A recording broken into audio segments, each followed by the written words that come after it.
Each of us is walking around with a mask.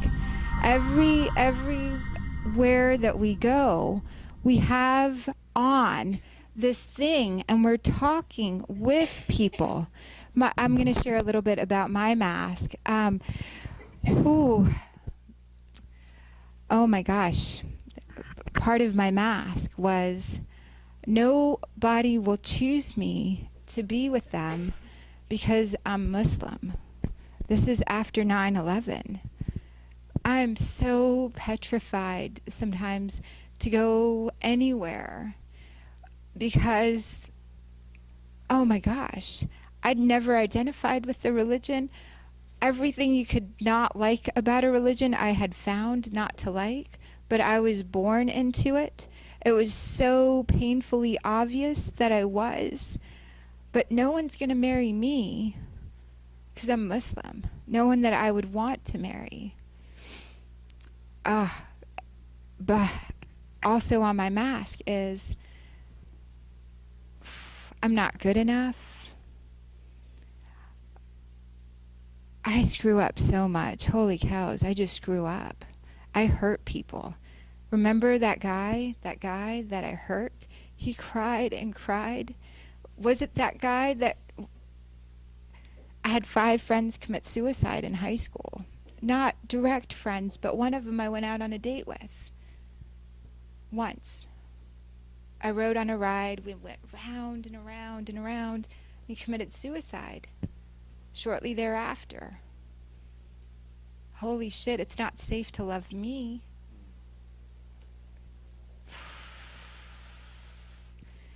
Ooh, eating disorder. Eating disorder. I can't. When we used to go out on dates, I could barely take a bite of food. I didn't feel worthy of food, even. I felt worthy to serve. I felt worthy to give, but I couldn't even take nourishment in without wanting to purge it out. No one can see that part. If they knew that, there's no way that they would stay with me. Oh, there was so much behind my mask.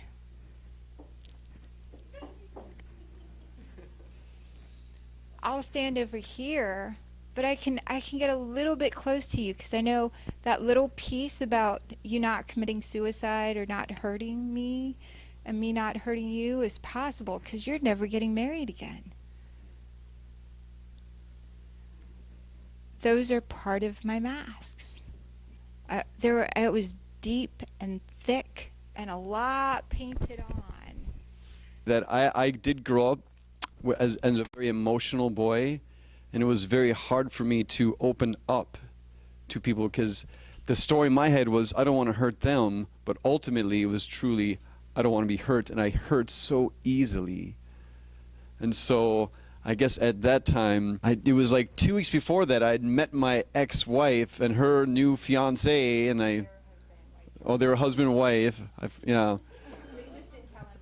Oh, maybe so, yeah. But anyways, so I went out to I spent the day with them and their friends, and I brought my guitar and I sang all these songs that I had written, and they didn't tell their friends about all of this, and so they were like sitting in this room just, just being almost, I don't know what you want to call it, just like moved powerfully by all the sharing, with my ex-wife sitting right here and her husband in the back.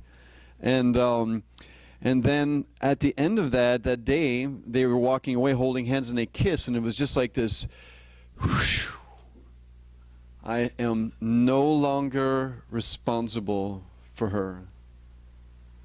And there was this great opening that happened, and 2 weeks later, that's when I met Sarah. So at that time, I was just, I don't know, carefree and never getting married again, because why would I want to do that? Because I'll never find anybody who's going to be as adventurous and want to travel the world and is committed to spiritual growth, all these things like that. I didn't at that time see the possibility of that. That's where I was. I was very in that space of, but at the same time, and because I'm still that way today, I'm a very sensitive person. Although nowadays, when I share, I don't. If I share and I share through tears or through being choked up, I used to get so embarrassed by that and so like not hate myself, but I get hated that part about myself when I was younger, when I was growing up. And now I just accept it for what it is, and I just see the gift in that this is who I am, and if I share myself authentically, it's a good thing. It's not a bad thing. So Thank you. Thank you. I know some of your masks. The reason that I bring this up is we're often not aware of them by ourselves. We become aware of them in relationship. And it's so beautiful because you know some of my masks that I'm not aware of. The people that you're in relationship with know it as well, because those are the places that you show up in an automated way.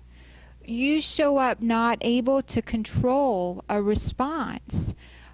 It's something comes up and you go on autopilot, and there is this no availability for that person or you to be a different way. Some of the masks that show up are unworthiness, not enoughness, failure, or success even. That's an interesting one. I had a person come to the office and she worked with me in a couple sessions, and she was moving out of being a failure, what she considered a failure in her life, and accomplishing everything that she'd ever wanted to start accomplishing in her life. And she became so petrified and frozen. And she was one of her masks that was a self-saboteur was, what if I do succeed? Then how will everyone know me? If I do succeed, how am I going to keep it up?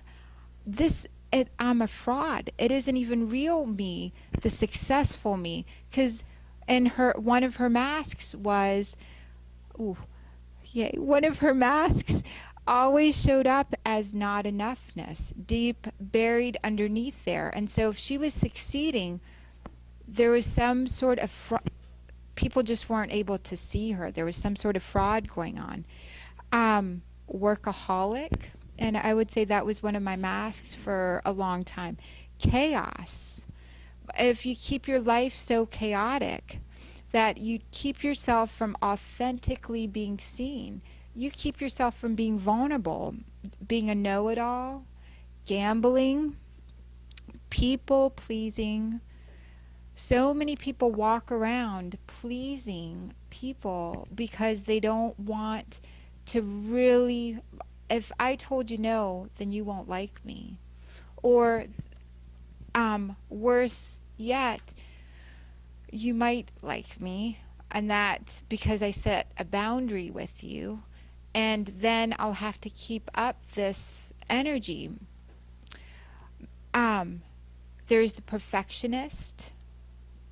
And I want you to just take a moment and think about this. This is an experiential workshop. I want you to think about one of the masks you might have, or one of the triggers that you might have. I had deep-seated not enoughness, not worthiness inside. And so when I was pregnant, I had this huge fear of and I call it temporary insanity a lot of the times, that would come up, and this inner dialogue that would come up. If she wanted him, why would he stay with me? And I tried to sabotage our relationships for all of these beautiful girls and friends in our lives, to try and set them up while I'm pregnant. Trying to create a scenario where they were together, and very jealous in the sense that there isn't goodness inside of me that's real, that would be worthy enough to keep someone like Greg there. And our first pregnancy was 10 months into our relationship. The second one was 2.5 years into our relationship, or yeah, pretty much 2.5 years. And it was being so vulnerable, and I'm so grateful for each one of those experiences now, for every bit of that. But every time it came up, I would try and run. That was my automatic way of being.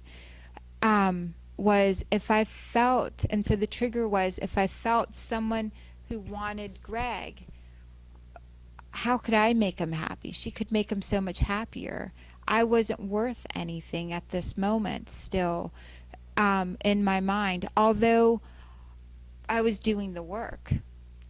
When the trigger was on, when the ego was on, I could really get hurt. And so the ego would come up, the mask would come up, and I would have this automatic, I'd drive to Texas, and then I call Greg and apologize, and I'm like, I feel better in Texas. I'm not really leaving. I'm so sorry. But I probably left the marriage about 100 times. And that's no joke. I mean, I didn't want to see those parts of me that showed up when I was jealous and insecure. And instead of dealing with the feelings, I would run. And I would call and make up some excuse, and poor Greg may or may not have known what was going on inside my head. But I did the work.